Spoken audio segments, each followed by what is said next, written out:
Dude, what in the liminal space are films? So if you don't know, I just finished watching the movie Vivarium, and here's my honest review.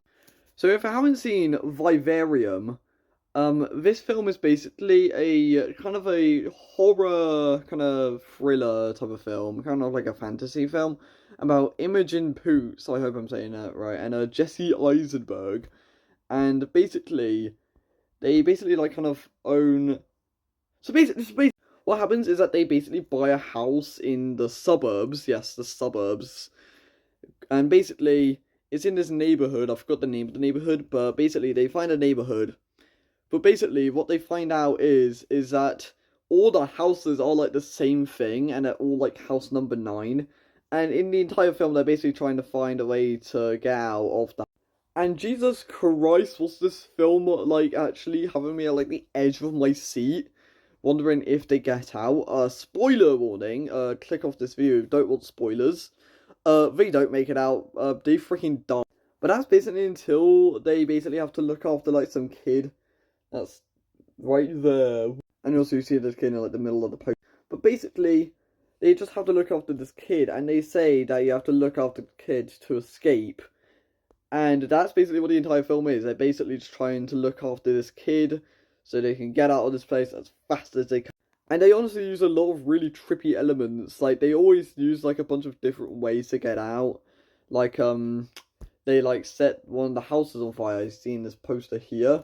That doesn't work. They try following the sun, and that doesn't work. Jesse Eisenberg's character, he literally spends the entire movie like trying to dig a hole in the floor, and that doesn't. And basically, the kid is like the only person who knows how to get out. Basically, the kid in this film is basically kind of like this, like kind of an alien, basically, and he basically can control the entire neighborhood, and they're trying to like kind of force this kid to find out where to get out. But also the kid does some really weird things. He has like a really posh British voice, and it's like it looks like the type of voice a kid wouldn't have. And then like when he's watching TV, instead of like a cartoon, he's watching listening to like really cryptic messages and stuff. I was just like, watching cartoons. And for this entire movie, you see them like slowly going insane. And some of the good stuff though, I can't believe I'm actually getting to my genuine review. I was just doing a plot analysis. But what I think I liked about this film is that I think the setting is really good. Like the actual good like setting of it, I think was like that was interesting. I'm also a huge fan of like liminal spaces, kind of like weird cool, dream cool, kid cool. You know, I like weird. I like these. I like cool like liminal spaces, and this film is literally like a liminal space turned into a film. It's literally liminal spaces, the movie. And it's if you don't know what liminal spaces are, basically, in this entire film, they're basically in the back room. Seriously, though, in this entire movie, they're literally just stuck in the back rooms, like. But dude, if I was genuinely in this situation, I would just not survive. I would just not survive. I would just die. They also say in the movie that literally the food that they try literally has no taste to them, which that's horrifying.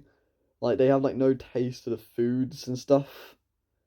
Like what? And this film ends on a pretty weird plot twist that I won't spoil, but basically it's kind of like a loop-de-loop type of plot, like plot twist. It's all like very eerie and like very like did I really just make that? But overall, I'll give Vivarium a good old 9 out of 10. I thought this was amazing. Absolutely loved it. So, hugely recommend it. Also, here's a little fun fact. I didn't actually watch this film on a streaming service. Actually, the entire film is literally on YouTube. Seriously, if you just search up Vivarium, one of the first searches is literally like the entire 1 hour 37-minute long film. I am not joking. So I guess if you want to watch it, then just watch it on YouTube. The film, if you want to watch it legally, it's like £2 to rent on Amazon Prime. It's on Amazon Prime, so that's to watch it as you know, legally. But yeah, Vivarium gets a good 9 out of 10. So good job, movie Hollywood, whoever made this film.